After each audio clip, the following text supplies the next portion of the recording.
cuando ingresa aire a la cavidad pleural por una lesión que sufre nuestra pleura.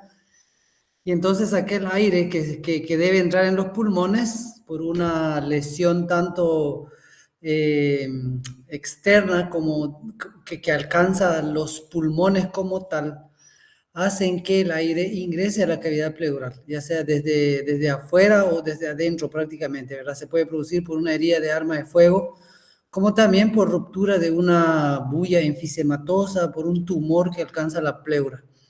Entonces, es el aire en cavidad pleural de forma anormal. Puede ser primaria y secundaria, como dijimos, pero también puede ser en su forma, en su etiología o en su clasificación general, espontánea y traumática. Puede ser primaria y secundaria la espontánea, y la traumática es aquella que puede ser producida por un personal médico o el trauma producido por un accidente de tránsito o por alguna otra causa. Entonces, el motor es aire en la cavidad pleural de forma anómala que alcanza y lesiona la pleura.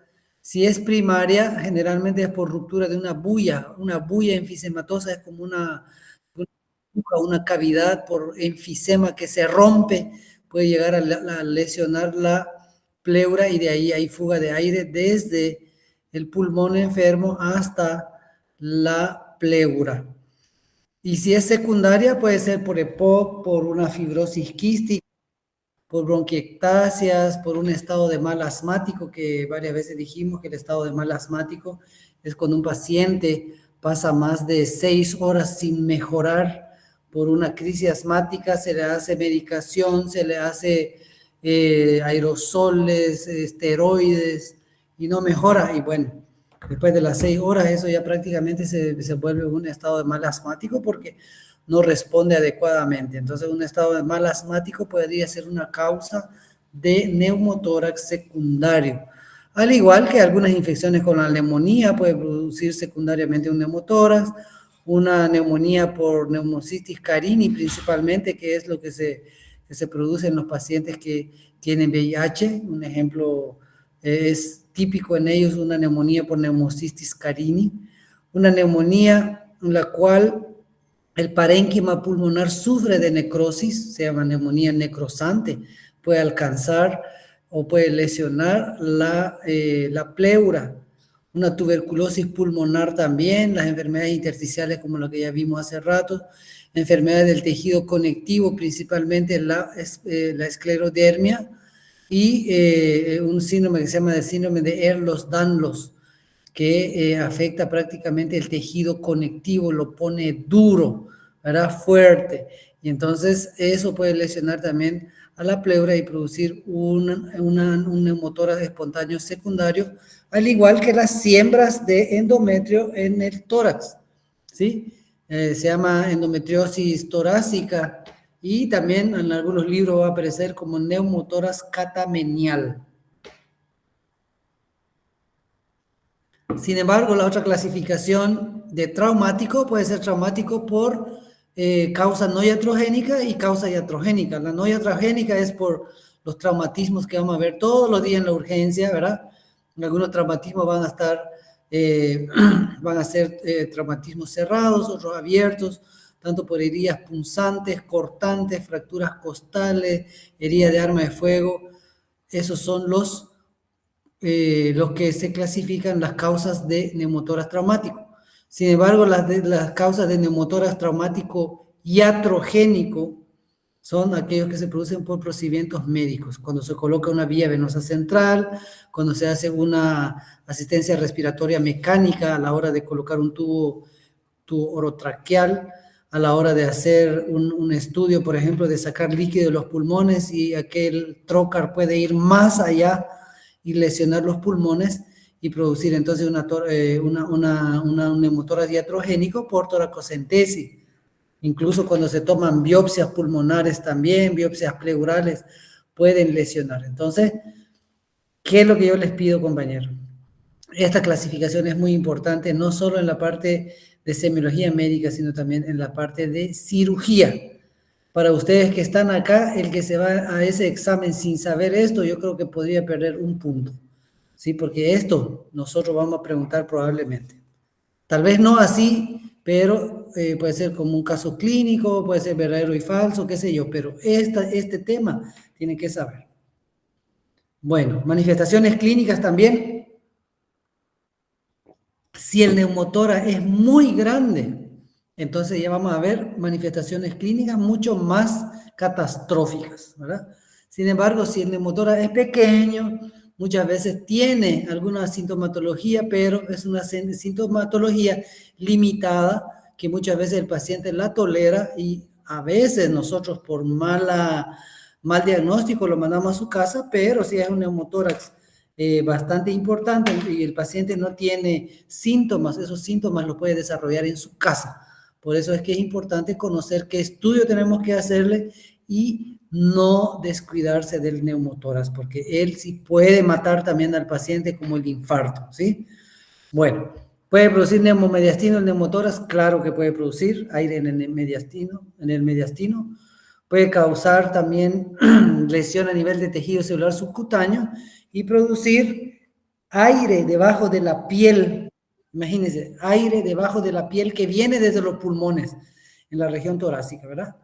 Y eso se llama enfisema subcutáneo. Es acá, miren, acá cuando dice enfisema pulmonar, por favor, es enfisema subcutáneo. ¿Están viendo?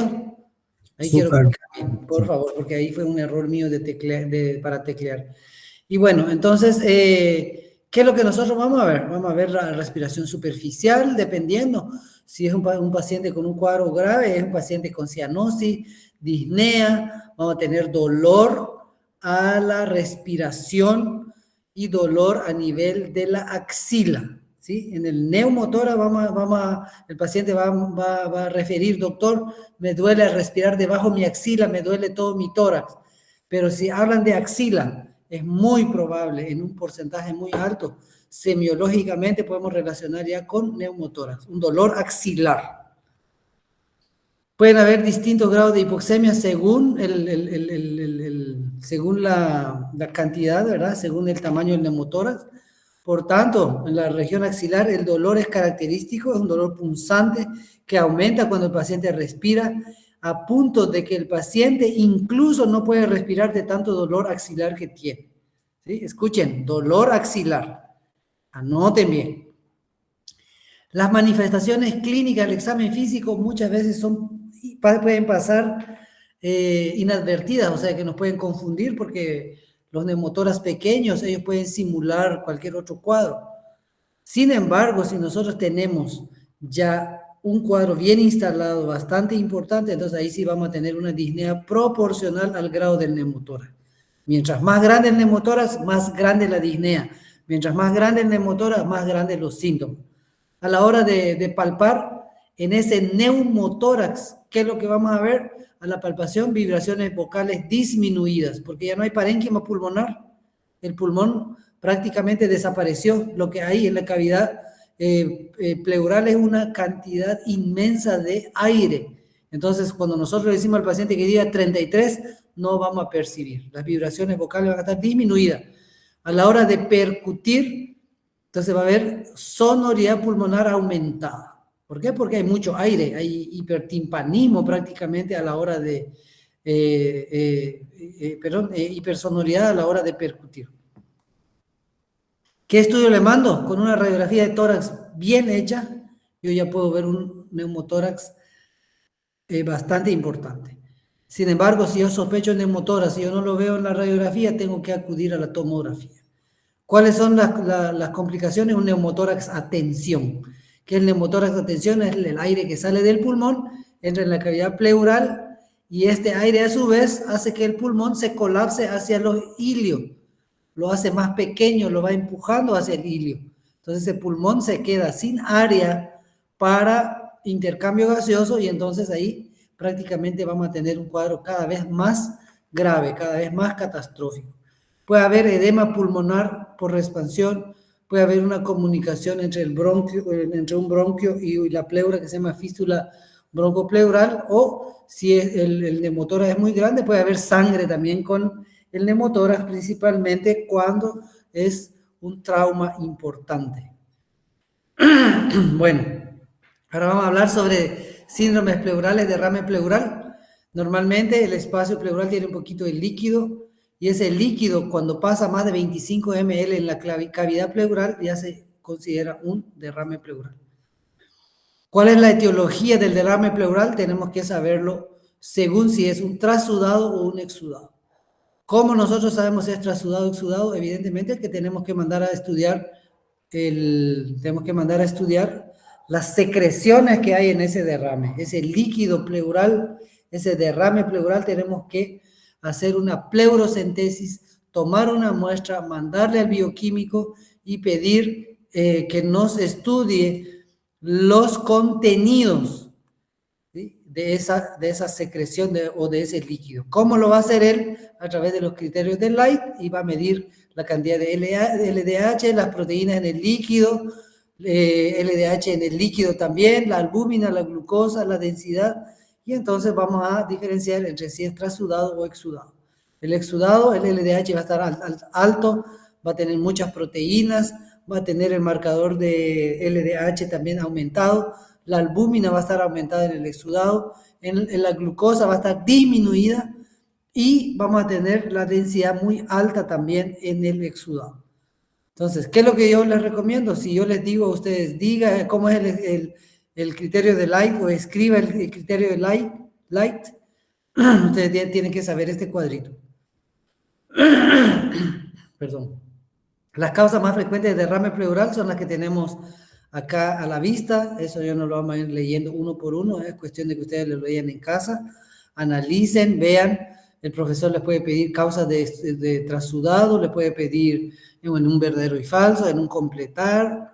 Entonces tiene que saber también cuáles son las manifestaciones clínicas de un derrame, y al igual que en el neumotórax, si el derrame es pequeño, muchas veces pasa desapercibido. Sin embargo, cuando ya es muy grande, entonces ahí sí hay una tos seca, irritativa, por inflamación de la pleura, hay dolor pleurítico intenso, localizado donde está el derrame pleural. Cuando el paciente respira y hay dolor, se llama un dolor de tipo pleurítico o en punta de costado. Entonces, ¿qué debo preguntarme a mi paciente que tiene derrame pleural? Si tiene disnea, si tiene palpitaciones, entonces probablemente es por insuficiencia cardíaca. Si tiene antecedentes, por ejemplo, de hepatitis B o alcoholismo, puede ser una cirrosis. Si el paciente tiene edema en los miembros inferiores, es diabético, puede tener un problema en el riñón, y entonces vamos a ver derrame pleural por un síndrome nefrótico. O si el paciente ya tuvo contacto con un paciente con tuberculosis, también puede ser un paciente con derrame pleural con tuberculosis también. El tabaquismo, contacto con asbestos, dolores articulares, por ejemplo, la artritis puede dar pequeños derrames también, algunos fármacos, ver si el paciente tiene varices, reposo prolongado, cirugía traumatológica reciente, algún embarazo, para descartar un tromboembolismo pulmonar que puede producir líquido en los pulmones, un trauma torácico intenso, ya sea cerrado o abierto, puede producir un hemotórax, y entonces ya nos vamos a dar cuenta que el derrame es por sangre y entonces se llama hemotórax. El examen físico en el derrame pleural, primero la clínica, después de hacer un buen examen físico, una buena anamnesis, un buen examen físico, pido imágenes, estudio mi líquido pleural. Si yo veo que el líquido pleural es muy alterado o mi paciente está gravemente enfermo o sospecho de cáncer, ya le hago una biopsia de la pleura. Y así está en este cuadro el manejo del cuadro de derrame pleural. Bueno, ¿qué exámenes mando en el derrame pleural? Radiografía, una ecografía de la pleura que se llama ecopleura o ecografía torácica también se llama. Tomografía de tórax. Con esto nosotros ya podemos ver. En la radiografía, si el derrame es muy grande, nosotros ya podemos localizar, pero cuando es muy pequeño, siempre, bueno, la tomo para saber si hay o no. Pero ¿cuál es el mejor estudio para ver y cuantificar? La ecopleura, ¿sí? Por eso acá tengo un ejemplo de ecopleura para ustedes, derrame pleural. Bueno, síndromes vasculares en los pulmones. Vamos a ver En primer lugar, la hipertensión pulmonar nomás. Dentro de esa enfermedad, solo la hipertensión pulmonar. La hipertensión pulmonar es la hipertensión dentro de la arteria pulmonar, ¿sí? ¿Cuál es la etiología? Todo lo que aumenta la presión dentro de las venas pulmonares, ¿sí? Dentro de las venas pulmonares, secundaria insuficiencia cardíaca derecha e izquierda, puede ser por estenosis mitral, puede ser por un tumor en la aurícula, puede ser de diversas causas, puede ser también por artritis, esclerodermia, embolia pulmonar en los pacientes con VIH, insuficiencias cardíacas, anomalías congénitas del corazón, niveles bajos de oxígeno durante mucho tiempo, nos puede dar hipertensión pulmonar también. Entonces, las causas son esas. ¿Cuál sería entonces la manifestación clínica? Si hay hipertensión pulmonar, entonces la cantidad de sangre que va a llegar al pulmón es la adecuada, pero la que va a salir va a ser muy baja. Por eso que dicen ahí que hay un bajo volumen minuto por la hipertensión pulmonar, porque en el pulmón hay hipertensión, la cantidad de sangre que debe salir de los pulmones del corazón es poca. Entonces el volumen minuto está disminuido. El paciente, como no tiene buena circulación de sangre desde los pulmones al corazón, puede estar cansado, puede tener un desmayo, ¿verdad? Puede presentar síncope, puede tener disnea por falta de oxígeno. Además, puede haber distensión yugular por falla del corazón, puede haber hepatomegalia, puede haber reflujo hepatoyugular cuando hay una insuficiencia tricuspidia, por ejemplo. Y las manifestaciones clínicas son muchas, ¿sí? Acá tenemos desplegado en este slide lo que deben saber, en el examen físico, qué es lo que se ve, la hipertensión pulmonar moderada a severa, o sea que los síntomas son mucho más evidentes, mucho mayores. Entonces vemos que hay soplo diastólico, soplo sistólico, incremento de la onda V en el pulso yugular, reflujo hepatoyugular, hígado pulsátil. Y así en la hipertensión severa con falla del ventrículo derecho, lo que vamos a ver ahí es edema, hepatomegalia, edema, ascitis. Eso es lo que se va a manifestar en un paciente con hipertensión pulmonar. Bueno, ¿qué pido cuando hay un paciente con hipertensión pulmonar? Voy a pedir radiografía de tórax, una tomo, el electro, porque yo no sé si el paciente está haciendo un infarto también. Podemos hacerle la ecocardio, estudios hemodinámicos como el cateterismo de la arteria pulmonar para ver las presiones internas de la arteria pulmonar. Bueno, síndrome mediastínico es todo lo que va a afectar a nuestro mediastino. ¿Cuáles son las etiologías? Depende del compartimiento. Todos sabemos que el mediastino se divide de arriba en abajo en dos partes, uno superior que pasa a nivel de la cuarta vértebra torácica y uno inferior, y después el inferior es el que se divide en mediastino anterior, lo que está entre la cara posterior del esternón hasta la cara anterior del corazón, ese pequeño espacio pintado en color celeste, que yo muestro acá en la flecha. Este espacio es el mediastino anterior. Y el mediastino medio es lo que incluye el corazón completo y los grandes vasos, principalmente en la salida de los grandes vasos, ¿sí? En el arco aórtico, por ejemplo. Pero ¿quién está acá? Principalmente el corazón. Y en el mediastino posterior ya vamos a ver los grandes vasos, la tráquea, el esófago, ¿verdad? Ellos van a pasar por detrás. Entonces, si yo digo síndrome mediastinal y hay un tumor a nivel del mediastino anterior, bueno, pues la causa de ese tumor va a ser la etiología principal dependiendo del compartimiento, ¿sí? Del compartimiento. Entonces vemos en el mediastino anterior por qué puede haber un aumento de volumen o qué es lo que puede afectar en el mediastino anterior, un aneurisma de la aorta, principalmente del arco de la aorta, que es el que está más cerca, tumores angiomatosos, o sea, tumores del vaso sanguíneo, un lipoma, un linfoma, ¿sí? En este slide está desplegado todas las causas de síndrome mediastínico, que ustedes deben saber también, yo me imagino que ya estudiaron.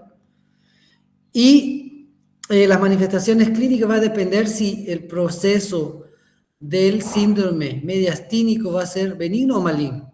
Si es maligno, el cuadro es catastrófico, ¿sí? Si es benigno, puede ser un lipoma, puede ser un aneurisma de la aorta, a lo mejor tiene dolor, molestia, pero si es maligno y es por un tumor, por ejemplo, vamos a ver todo lo que tienen nuestros pacientes que cursan con una patología maligna o un síndrome paraneoplásico, lo llamamos en medicina, a todo aquel que cursa con un cáncer y puede estar perdiendo peso, puede estar con palidez, podemos verlo caquético, no tiene hambre, ¿verdad? Está anoréxico, y bueno, eso es lo que es el síndrome paraneoplásico, en dependencia de si es benigno o maligno el cuadro del paciente.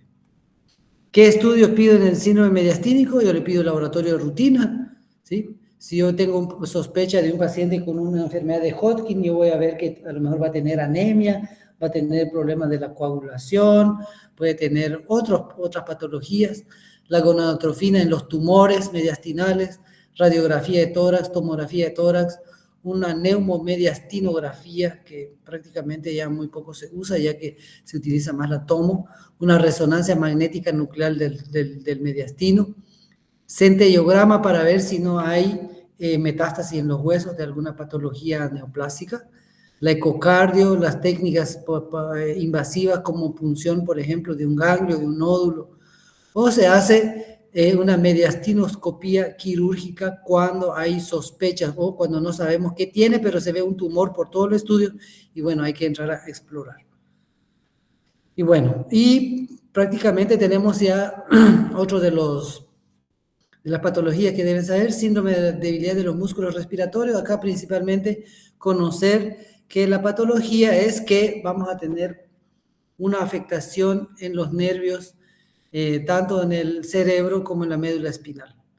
¿Qué es lo que acontece en el síndrome de debilidad? Y bueno, primero puede haber debilidad y fatiga. La diferencia entre los dos es que la debilidad es la disminución de la fuerza contráctil, ¿sí? Del complejo de la motoneurona y los músculos como tal, ¿verdad? Y el paciente con debilidad muscular prácticamente puede haber hecho una actividad física o no. La fatiga, sin embargo, es la disminución de la fuerza por una actividad física previa, ¿sí? Entonces, la fatiga va a mejorar cuando uno reposa, pero la debilidad no. Entonces, hay que tener la diferencia entre los dos, porque puede llegar un paciente que dice, doctor, no tengo fuerza en mis pies. Enseguida voy a tener que saber que puede ser un síndrome de debilidad de los músculos respiratorios por causa de un Guillain-Barré que empieza todo por los pies, ¿sí? Debilidad de los músculos de los pies que va ascendiendo hasta que llega a los músculos respiratorios, y cuando los músculos respiratorios no hacen su contractilidad normal por falla de la motoneurona, por un virus del Guillain-Barré, por ejemplo, por una etiología de Guillain-Barré como ejemplo principal, y bueno, entonces yo no voy a confundir eso por cansancio físico, por un esfuerzo físico o un ejercicio que yo hice o que mi paciente hizo. Entonces, por favor, mucho cuidado, doctor, me cuesta respirar, siento que no tengo fuerza a respirar, no hay que menoscabar esos síntomas. Bueno, puede haber lo que se llama paradoja abdominal como un síntoma principal. La paradoja abdominal es aquel tórax que se extiende, se expande. Sin embargo, el abdomen muchas veces no acompaña esos movimientos porque hay alteración de los músculos de la respiración. Puede haber una respiración alternante en la cual, como dice acá, hay periodos de respiración abdominal y hay periodos de respiración torácica. ¿Por qué? Porque también hay debilidad de los músculos de la respiración. Bueno, ¿cuáles son las causas principales de síndrome de debilidad de los músculos respiratorios? Las patologías musculares, la inflamación de los músculos, lo que se llama de polimiositis, que es propia de los músculos. La esclerosis lateral amiotrófica por una lesión de la médula espinal. El síndrome de Guillain-Barré que afecta las raíces medulares, parálisis del nervio frénico. Hay una enfermedad que se llama miastenia gravis, que ustedes saben que también afecta a la placa motora. Estos pacientes van a tener dificultad para respirar, pueden tener ortopnea, la tos de ellos generalmente no es con expectoración, ya que no es un cuadro neumónico, más bien un cuadro de debilidad respiratoria. Y puede haber compromiso de los músculos, incluso el paciente tiene la incapacidad para toser porque no puede expandir su tórax por debilidad respiratoria de tipo muscular. ¿Qué estudio le pido? Le hago su espirometría para ver si el pulmón no es el que está afectado realmente. Evalúo la fuerza muscular, le hago respirar al paciente, hago el estudio del flujo expiratorio a pico. Todo esto dentro de la espirometría. Si yo veo que mi paciente está muy mal, no puede respirar adecuadamente, y bueno, yo no le mando a su casa, yo lo interno, lo estudio mejor, le hago ver por mis colegas especialistas en neumología, en neurología, etcétera, etcétera. El síndrome de la insuficiencia respiratoria puede ser aguda y crónica, ¿sí? Generalmente, ¿qué es lo que vamos a ver acá? En la insuficiencia respiratoria vamos a ver la hipoxemia, ¿sí? La hipoxemia. Todo lo que se relaciona con hipoxemia va a ser la manifestación clínica de este paciente, ¿sí? Entonces, ¿cuáles son las manifestaciones clínicas? Va a haber una hipoventilación alveolar, hay reducción de la relación entre la ventilación y la perfusión sanguínea, pueden haber cortocircuitos. ¿Qué significa eso? Pueden haber comunicaciones en algunas zonas del pulmón que hacen que haya una insuficiencia respiratoria marcada. Puede haber trastornos de la difusión, por ejemplo, en enfermedades con engrosamiento de la membrana, ¿sí? Hay insuficiencia respiratoria, por ejemplo, cuando hay líquido en los pulmones, como vemos en este slide, ¿sí? No hay intercambio gaseoso adecuado, y entonces el paciente puede tener una insuficiencia respiratoria aguda o crónica, ¿verdad? Si es aguda, hay una enfermedad de la cual siempre yo le hablo, la enfermedad de edema agudo del pulmón. El edema agudo del pulmón es una enfermedad catastrófica que es la acumulación de líquido en los pulmones de forma aguda, como su nombre lo dice, abrupta, como complicación de muchas enfermedades, principalmente en los cuadros de infarto, en los cuadros de hipertensión arterial, importante, ¿verdad? En las crisis o las urgencias hipertensivas podemos ver este tipo de patologías. Entonces, es importante conocer cómo es que se manifiestan este tipo de enfermedades. La etiología, lesiones del sistema nervioso central, ¿sí? Un paciente que está tomando, por ejemplo, un medicamento anestésico en el quirófano que se le pone de más, va a poder tener una insuficiencia respiratoria por medicación, ¿sí? Sobredosis de medicamentos. Puede haber por una poliomielitis, ¿sí? Que es una inflamación también de los nervios, ¿verdad? Principalmente por un virus de la polio, ¿verdad? Lesiones cerebrales, la obesidad en los pacientes con un índice de masa corporal elevado también puede llegar a tener insuficiencia respiratoria aguda, pero la obesidad como tal, si nosotros vamos a ser estrictos, la vamos a clasificar dentro de insuficiencia respiratoria crónica, ¿sí? Bueno, un tórax inestable, problemas de la pleura que ya vimos, síndrome de Guillain-Barré, una insuficiencia cardíaca, hay miastenia gravis, tétanos,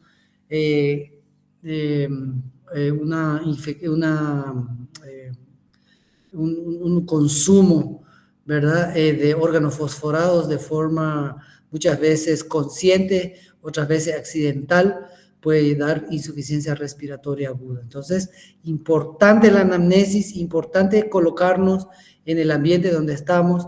Muchos pacientes accidentalmente llegan al hospital y toman órganos fosforados porque su papá es una persona que tiene muchos insecticidas en la casa porque trabaja en el campo, y muchas veces los niños o incluso algunos adultos accidentalmente toman órganos fosforados y pueden tener insuficiencia respiratoria de tipo agudo principalmente. Bueno, podemos tener también alteraciones de las cuerdas vocales que pueden dar ese tipo de insuficiencia respiratoria, obstrucciones altas del árbol bronquial, la laringotraqueitis, una inflamación de la epiglotis, los alveolos, por ejemplo, cuando están inflamados, cuando hay asma, EPOC, bronquitis, bronquiolitis, y bueno, todo lo que vimos hace rato puede producir insuficiencia respiratoria. La clasificación en aguda y crónica puede ser de tipo ventilatoria o hipóxica, puede haber insuficiencia respiratoria con un pulmón sano o con pulmón enfermo. ¿Cuál es la diferencia? Con el pulmón sano es, por ejemplo, una insuficiencia respiratoria por un paciente que está con un cuadro de una diabetes descompensada y tiene una acidosis metabólica, por ejemplo. Su pulmón está normal, pero por la diabetes él puede tener insuficiencia respiratoria. O con pulmón enfermo, un paciente con una neumonía con derrame. Eso sería un ejemplo sencillo y rápido de poner. Manifestaciones, es todo según si es agudo o crónico, ¿sí? Generalmente hay incoordinación motora para respirar, hay excitación, el paciente muchas veces llega somnoliento, ya está muy dormido, el paciente puede llegar en coma, taquicárdico, bradicárdico, en paro cardíaco, el paciente puede llegar con sudoración fría, temblor, cefalea, o sea que la insuficiencia respiratoria, tanto aguda como crónica, tiene sus diferentes manifestaciones. Lo que sí tenemos que ver son las causas principales para poder identificarlo, porque son innumerables manifestaciones clínicas.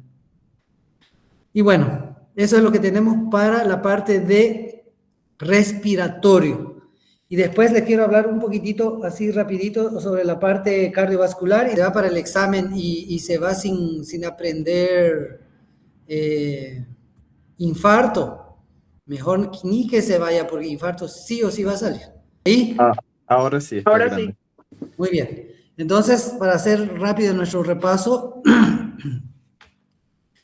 ubicarnos en el corazón y grandes vasos, ¿sí? ¿Se acuerdan que cuando hablamos de semiología del aparato cardiovascular, nosotros vimos no solo patología del corazón, nosotros vimos patología de las arterias, no nos enfocamos mucho tanto en venas, pero también debe incluir también, ¿sí? Entonces, pero principalmente patologías cardiovasculares, nosotros estudiamos todas las patologías del corazón y de los grandes vasos sanguíneos, principalmente los arteriales. Y después, incluso nosotros dimos un pequeño, un taller de electrocardiograma, y yo creo que lo mínimo y lo básico que ustedes deben saber es lo que nosotros hablamos ese día, ¿sí? Entonces yo no me acuerdo bien si en el examen puse alguna patología en el electro, pero si yo voy a poner, seguramente vamos a hablar sobre qué patología ustedes vieron en el electro, a ver si alguien me dice, para repasar. Para los bloqueos, que... arritmias. ¿Cuál? Arritmias.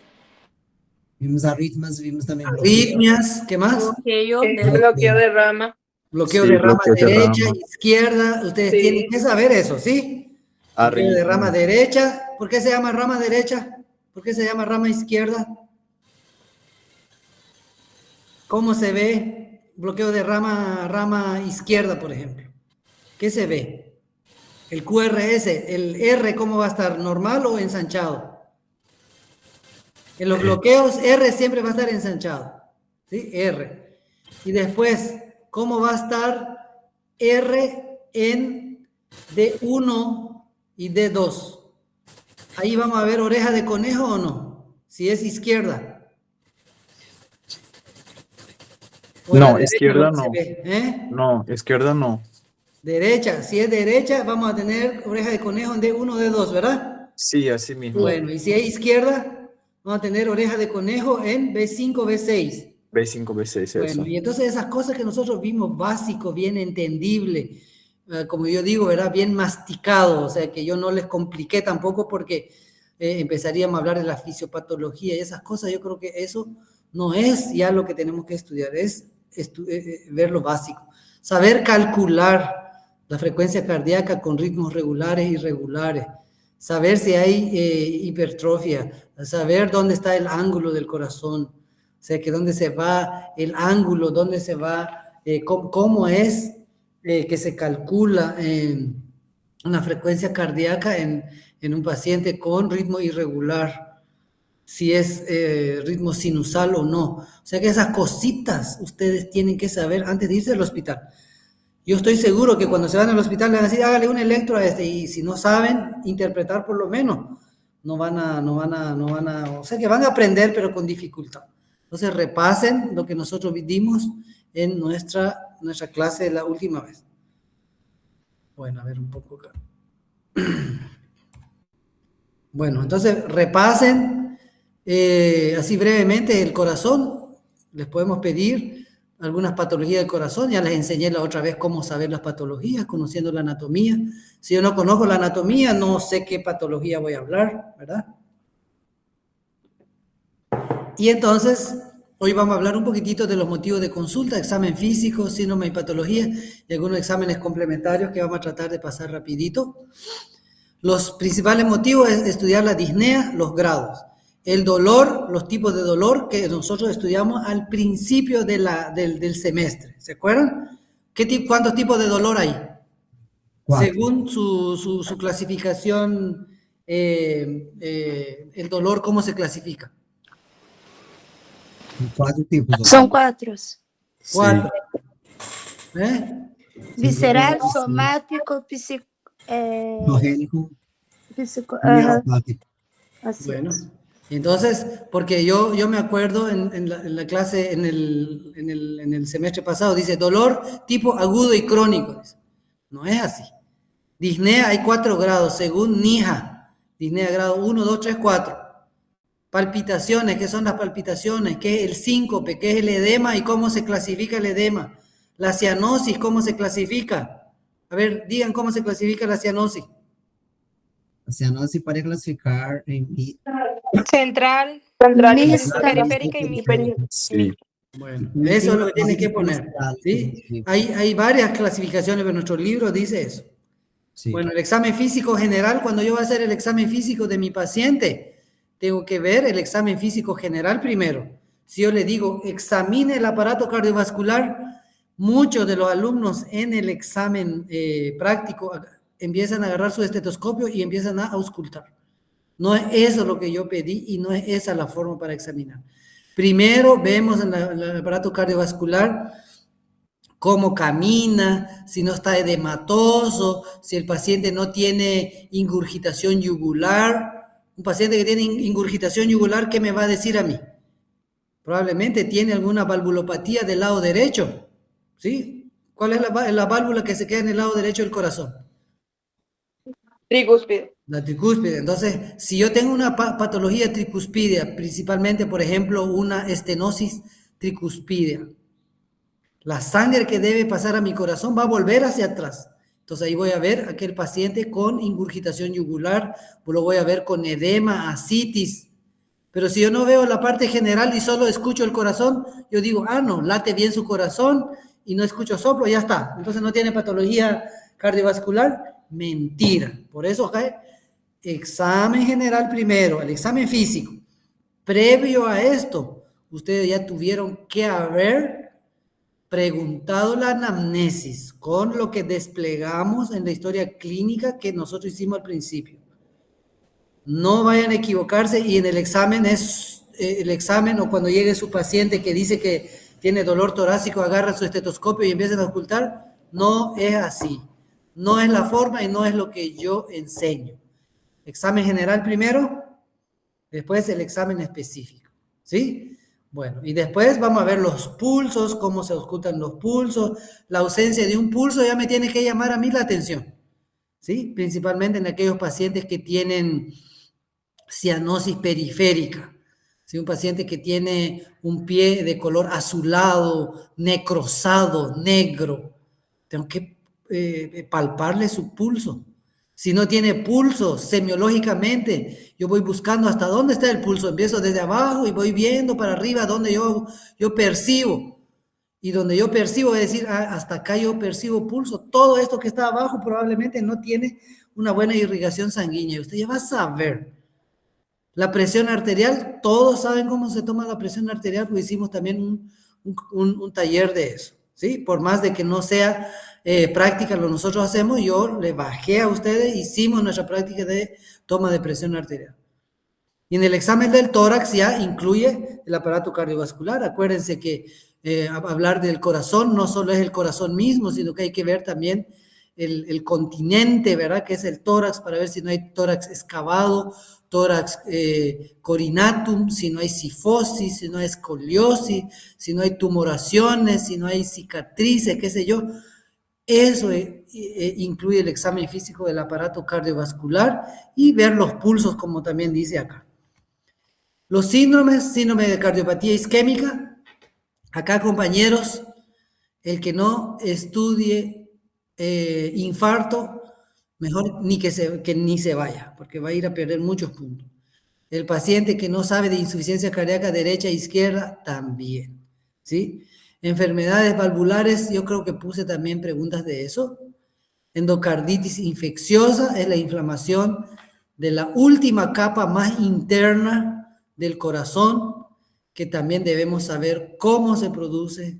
Enfermedades del pericardio, tenemos que manejar la clínica. La hipertensión arterial ya no es aquella de 14-9, 12-8 y 9-6, sino que nosotros ya tenemos que desplegar la clasificación actual que se maneja en todos los hospitales, en todos los países, yo me atrevería a decir en todos los países. No sé si hay algún país que utilice alguna otra clasificación, pero acá en América Latina por lo menos utilizamos la clasificación de la escuela norteamericana, ¿verdad? Estadounidense. Y entonces esa es la clasificación que se está utilizando actualmente. Deben aprenderla porque nosotros la estudiamos. El síndrome metabólico también, tenemos que conocer cuáles son las enfermedades que lo componen. La hipertensión pulmonar ya la vimos en la patología pulmonar, ¿verdad? La hipertensión pulmonar, ¿por qué nosotros la estudiamos acá? Porque el pulmón está directamente conectado con nuestro corazón.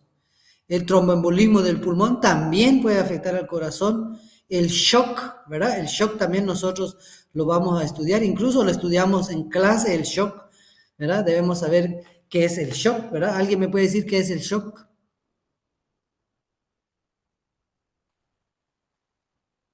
Alguien que conteste puede decir, no vamos a quedar acá hasta que dé a las 3, hasta las 1 de la tarde, hasta las 13 horas. Shock, compañeros, ¿qué es? Pueden ver en su celular, pueden ver en su resumen, ¿qué es shock?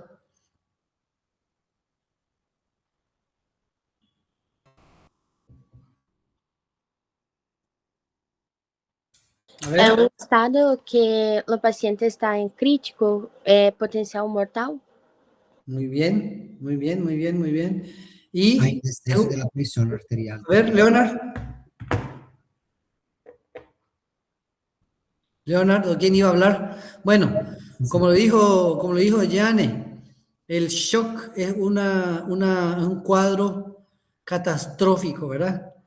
En el cual nuestros pacientes entran, ¿verdad? Una fase de muchas patologías en el cual los pacientes entran y muchas veces no salen, ¿sí? Un paciente choqueado por diferentes etiologías es un paciente que está gravemente enfermo, ¿sí?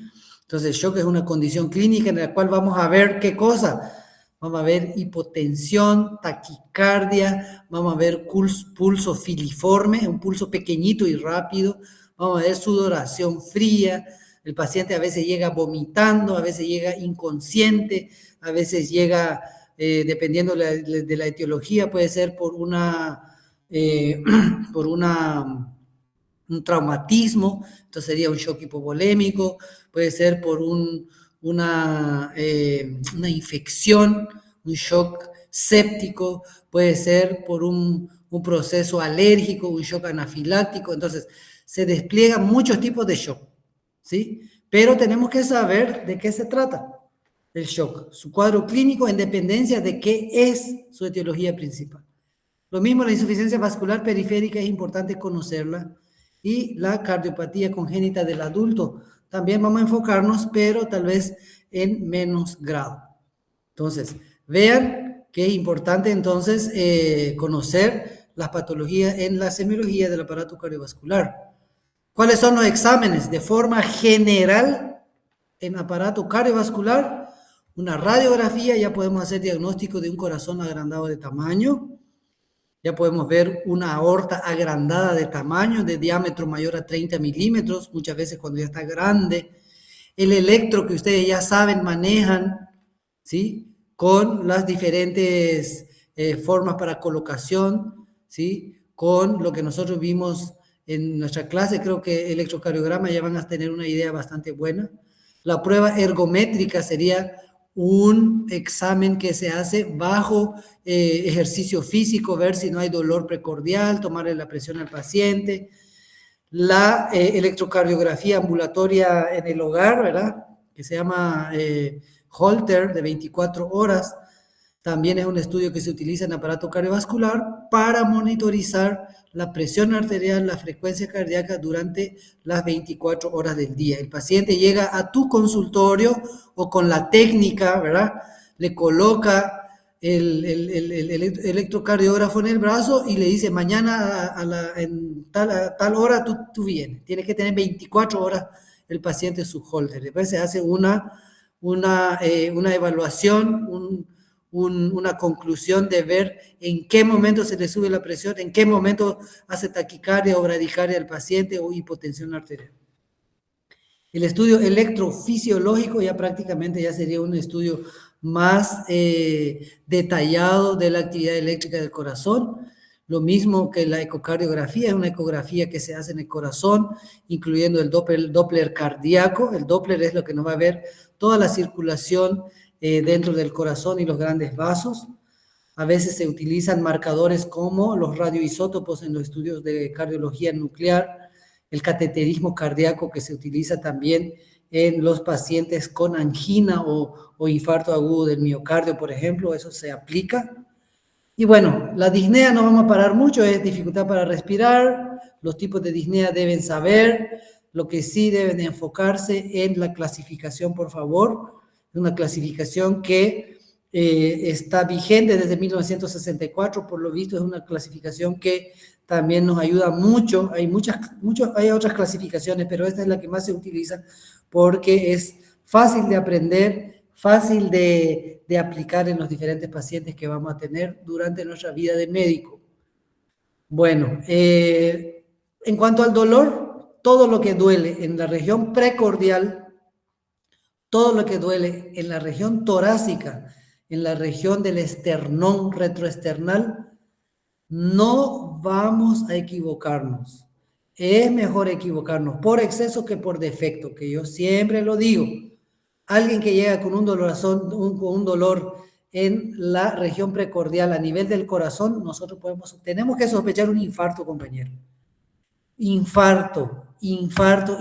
No se nos tiene que escapar un paciente con infarto, porque los pacientes muchas veces van a llegar con síntomas, pero muchas veces no van a llegar con síntomas clásicos del infarto agudo del miocardio. De ahí que yo les pido que no se vayan sin estudiar infarto. Bueno, el dolor torácico puede ser por isquemia del corazón, puede ser por isquemia relacionada con una patología del pericardio, puede haber dolor torácico de origen aórtico, puede haber dolor torácico por algias simples, o sea que son dolores de tipo cardíacos simples, inespecíficos. Muchas veces ellos son más frecuentes en los pacientes jóvenes, ¿sí? Un paciente joven que llegue con precordialgia simple, por ejemplo, te dice, yo siempre tengo esto, igual. Debe salir con un electrocardiograma de su hospital. No se confíen si es paciente joven, porque no sabemos si es un paciente de 30 años, por ejemplo, y es diabético. Es muy fácil que ellos hagan lesiones a nivel del miocardio, compañero. El otro dolor, aparte del dolor torácico que vamos a estudiar, es el dolor isquémico de las extremidades. Hay un dolor que aparece con el esfuerzo cuando el paciente camina y duele, su etiología es diferente. Pero hay otro dolor que aparece en reposo, su etiología es diferente. El dolor de origen isquémico, generalmente nosotros lo vamos a ver en el abdomen, es otro tipo de dolor que se llama dolor abdominal de origen isquémico, nosotros ya lo vimos varias veces, se relaciona con una isquemia que aparece dentro de las principales arterias que irrigan a la mitad derecha o la mitad izquierda de las vísceras de la cavidad abdominal. Eso hay que conocer bien también. El dolor torácico, principalmente la isquemia miocárdica, compañeros, acá está desplegado toda su característica. ¿Sí? La intensidad, la localización, la propagación, el tipo carácter, cómo inicia, cuánto dura, si tiene algunos otros síntomas acompañantes o concomitantes, ustedes deben saber. ¿sí? El profesor le puede decir, diga 3 síntomas de infarto agudo del miocardio, diga cuánto dura un infarto agudo del miocardio, diga cómo es el inicio del infarto agudo del miocardio. Por favor, a estudiar infarto agudo del miocardio. En el infarto puede haber disnea, claro que puede haber disnea. Puede haber atenuación o desaparición por fármacos, en algunas ocasiones sí. ¿Sí? Hay pacientes que toman una aspirina, mejoran, hay otros pacientes que no mejora el dolor, ¿sí? No mejora el dolor. Yo creo que nosotros, cuando estudiamos infarto agudo del miocardio, no les dije el tratamiento específico para el infarto agudo del miocardio. No les voy a pedir porque yo no les di eso. Yo siempre les digo, yo todo lo que enseño en clase es lo que mayormente preguntamos en el examen. Yo no debería, ¿verdad? Yo puedo pedir también el tratamiento del infarto agudo del miocardio porque está en el libro, ¿verdad? Pero yo debo enseñarlo para tirar las dudas. Entonces, por el tratamiento, si ustedes estudian, es mucho mejor que estudien porque no vaya a ser que hayan sorpresas y se les pregunte el tratamiento. Formas de presentación del dolor, hay diferentes formas, deben estudiarlo, no vamos a ir leyendo uno por uno. El dolor de origen isquémico, cuáles son las causas principales, ¿sí? La etiología es la aterosclerosis de las arterias coronarias, después vienen otras coronariopatías o a veces es por aumento de demanda del oxígeno, pero la principal es la aterosclerosis. ¿Cómo se clasifica el dolor isquémico de origen cardíaco? Esa clasificación también hay que estudiarla. Acuérdense que si yo no clasifico bien, yo no voy a medicar bien. Entonces, si yo voy para mi examen, tengo que saber la clasificación de la disnea, la clasificación de la tos, la clasificación de, no sé, de la hemoptisis, la clasificación de la hematemesis, no sé si estudiamos eso. Creo que hematemesis es para gastrointestinal. La clasificación de la ictericia, todas esas cosas ustedes tienen que saber. Porque si no, no van a saber la etiología y no van a saber tampoco el tratamiento. La semiología médica ya te dice una guía. Ya con eso usted casi está un porcentaje alto de seguridad diagnóstica, entonces ya le puede medicar a algunos pacientes si le clasifica bien. Bueno, esa es la diferencia entre la angina estable y la inestable. La angina estable es aquel dolor que se mantiene igual y no tiene cambios durante un tiempo. Y la angina inestable, sin embargo, va empeorando con el paso del tiempo. Y tenemos el dolor, ¿verdad?, del infarto agudo del miocardio, que es lo característico que vimos anteriormente. Entonces, ¿cuál sería la diferencia entre angina estable e inestable? Lean, porque podemos preguntar eso y es para escribir, ¿sí? Diga la diferencia entre angina estable e inestable. Si dice su pregunta, ustedes van a decir aparición a los esfuerzos previsibles, la angina estable, la inestable incluso en reposo, ¿sí? En momento inesperado. La estable tarda hasta 10 minutos, sin embargo la inestable empeora un poquitito más de 30 minutos. Se alivia con el reposo, entonces es la angina estable, sin embargo la inestable no desaparece porque se llama inestable. Se le da medicamentos como la nitroglicerina, responde adecuadamente la estable y la inestable no. En cuanto a la intensidad de la angina estable es menos que la inestable. Entonces vean la diferencia entre los dos tipos de dolor anginoso. Bueno, ahí van a ir viendo. Infarto agudo del miocardio, les dije ya. Hay que leer un poquitito de la clasificación acá, miren, la clasificación del infarto, hay muchas clasificaciones. Vamos a ver dónde está. Bueno, hay diferentes clasificaciones. Lo que yo quiero que sepan es el cuadro clínico, la clasificación y el tratamiento. No está de más que ustedes estudien. Si no dimos, pero está en el libro, entonces se puede preguntar. Bueno, ¿qué estudios mandamos? Son los que están acá, para los que se fueron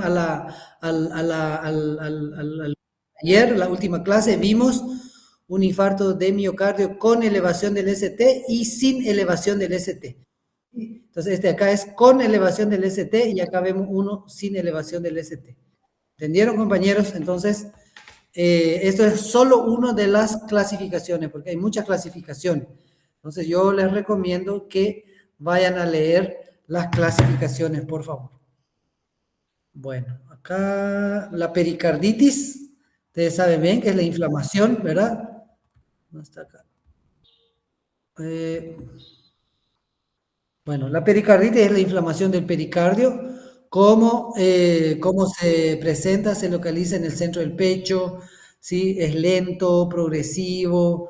Generalmente dice así que él tiende a extenderse hacia abajo, hacia la base del pulmón, y su intensidad es variable. Entonces, a veces nos puede confundir con un infarto. ¿Cómo nosotros vamos a descartar? Evidentemente por el cuadro clínico, la anamnesis, el examen físico y probablemente con un electrocardiograma ya. Si ustedes creen necesario hacerle laboratorio, se le hacen los laboratorios para ir descartando de forma contundente que no sea un infarto del miocardio. Pero para eso deben saber cómo es que se presenta la pericarditis en el electro, porque no es nada más de mandar el electro en un infarto y no sé qué tiene. No es nada más de mandar un electro en un dolor precordial de la pericarditis como sospecha y no sé qué tiene. Entonces, la pericarditis tiene diferentes etapas de presentación. En las primeras etapas vamos a ver un supradesnivel del ST que se parece al infarto agudo del miocardio, ¿sí? Pero hay una depresión del segmento PR, ¿sí? Acá, PR. Hay una depresión, o sea que vamos a decir así, esta PR se hace más prolongada hacia abajo. Y en la etapa 2 hay normalización de los segmentos ST, ¿vieron? En esta parte pareciera un electro más normal en su configuración, ¿verdad? Y en la etapa 3, sin embargo, ya negativiza, ¿sí? Las ondas T se hacen negativas y en la etapa 4 vuelve a mejorar y entonces muchas veces nos confunde. Eso lo que están viendo acá es para saber cómo se comporta esta patología y cuál es la diferencia contra el infarto agudo del miocardio. Si el dolor es de tipo aórtico, pensamos en un aneurisma disecante de la aorta, que es más de 30 milímetros el diámetro de esa aorta para considerarla como un aneurisma. Eso ya varias veces lo hablamos también. Cuando hablamos de dolor isquémico de las extremidades, acabamos de hablar de dolor isquémico de origen cardíaco, ahora vamos a hablar del dolor isquémico de origen de las extremidades. Hay dolor, como dije hace rato, que aparece en las extremidades durante el esfuerzo, otras en el reposo. Ese dolor isquémico en las extremidades puede aparecer en los miembros superiores como en los inferiores, pero principalmente en los inferiores. En las extremidades con el esfuerzo, ¿sí? Generalmente hay por disminución de flujo sanguíneo y que ocasiona dolor muscular a la hora del ejercicio físico. Miren, entonces esto es un paciente que camina con dolor, que claudica al dar los pasos. Claudica es un dolor, en la claudicación es un dolor que es intenso a la hora de dar los pasos hacia adelante o hacia atrás, ¿verdad? Pero normalmente cuando el paciente avanza hacia adelante, evidentemente que el dolor aparece por un cuadro de isquemia de tipo isquemia con esfuerzo. Y cuando hay isquemia en reposo, normalmente todos nosotros sabemos que aparece generalmente en los cuadros de gangrena, que es lo que vimos varias veces ya en la clase. Y la gangrena, como ustedes saben, y nosotros hablamos, prácticamente se clasifica hasta grado 5. ¿Sí? La gangrena ya es la destrucción, en grado 5 ya es la destrucción de todas las células de la capa de la piel, tejido celular subcutáneo, músculo, incluso algunos tendones llegan a destruirse en un cuadro de gangrena tipo 5. ¿Sí? Entonces el dolor isquémico de las extremidades en reposo, el ejemplo típico es la gangrena. ¿Sí? Escuchen bien, gangrena. Puede preguntar en el examen.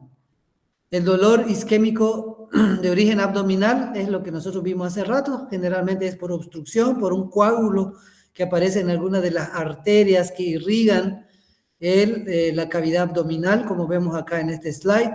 Vemos acá unas asas intestinales necróticas en este caso, y acá un poquitito con cambio de coloración tipo vinoso. Sin embargo, cuando el tiempo va avanzando, cada vez este tejido va muriendo y hasta volverse necrótico. Eso es algo grave y, como les dije, en mi experiencia he visto morir pacientes por este cuadro si nosotros no hacemos el diagnóstico oportuno. Entonces, un paciente con dolor abdominal intenso, no le decir, no, esos son gases, eso es gastritis. Ustedes no pueden decir eso. Tienen que pensar en isquemia en las arterias que irrigan la cavidad abdominal. Bueno, palpitaciones. ¿Qué son las palpitaciones? Son cambios de la frecuencia en el ritmo y la fuerza de contracción del corazón.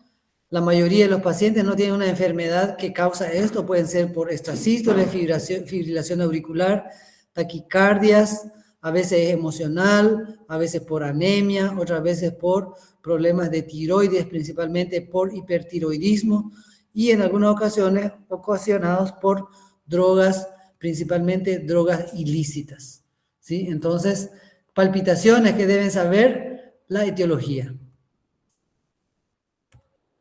Bueno, síncope ya es otro motivo de consulta en aparato cardiovascular, que es un cuadro de hipoperfusión cerebral. El cerebro recibe poca cantidad de oxígeno por diferentes causas.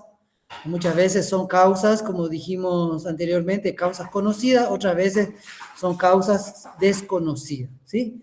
Pueden ser con pacientes que están inconscientes, otras veces son con pacientes que no pierden la conciencia. A veces el síncope es de recuperación rápida, espontánea, completa, otras veces no. Entonces, ¿cómo se clasifica el síncope? Clasificación, ahí nos dice clasificación, ojo, clasificación del síncope de origen cardíaco, no cardíaco y de causa desconocida. A estudiar síncope, clasificación. Acá están las causas principales de síncope de origen cardíaco. Y los síncopes de origen cardíaco tienen otras causas más pequeñas, que se clasifican en arrítmicas o estructurales. Y eso también se despliega en ese slide para conocer. Por favor, vayan a leer. Bueno, hay diferentes tipos y causas de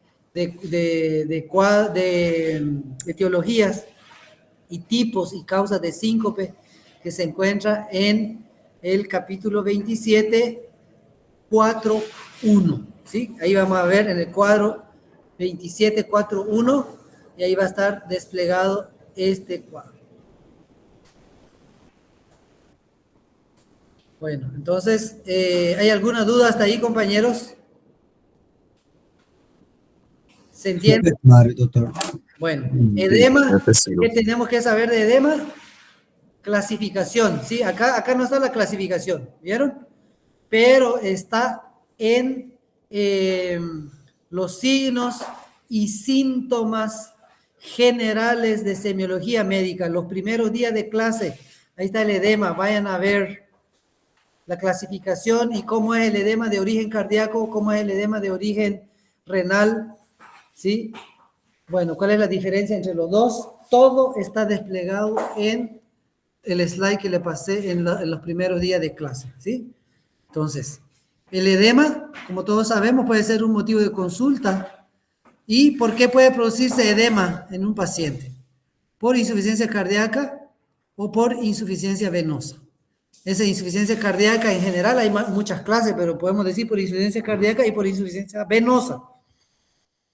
Si es por insuficiencia cardíaca, generalmente es por insuficiencia cardíaca derecha, al principio.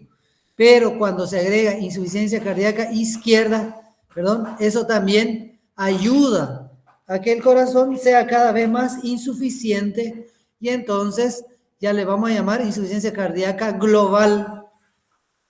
Toda la insuficiencia cardíaca que empieza con edema normalmente empieza por el lado derecho. Cuando se hace más grave la insuficiencia cardíaca, se agrega insuficiencia cardíaca del lado izquierdo y de ahí aparece la insuficiencia cardíaca global, que incluye derecha e izquierda, y eso también, cuando empeoran los pacientes, exacerba los síntomas de edema. Entonces, ¿qué es lo que vamos a ver en la insuficiencia cardíaca derecha? Edema, ascitis, derrame pleural, signos de disfunción hepática, anorexia, disfunción del tracto gastrointestinal, pérdida de peso. En la insuficiencia cardíaca del lado izquierdo, la diferencia con la derecha va a ser intolerancia a la actividad física.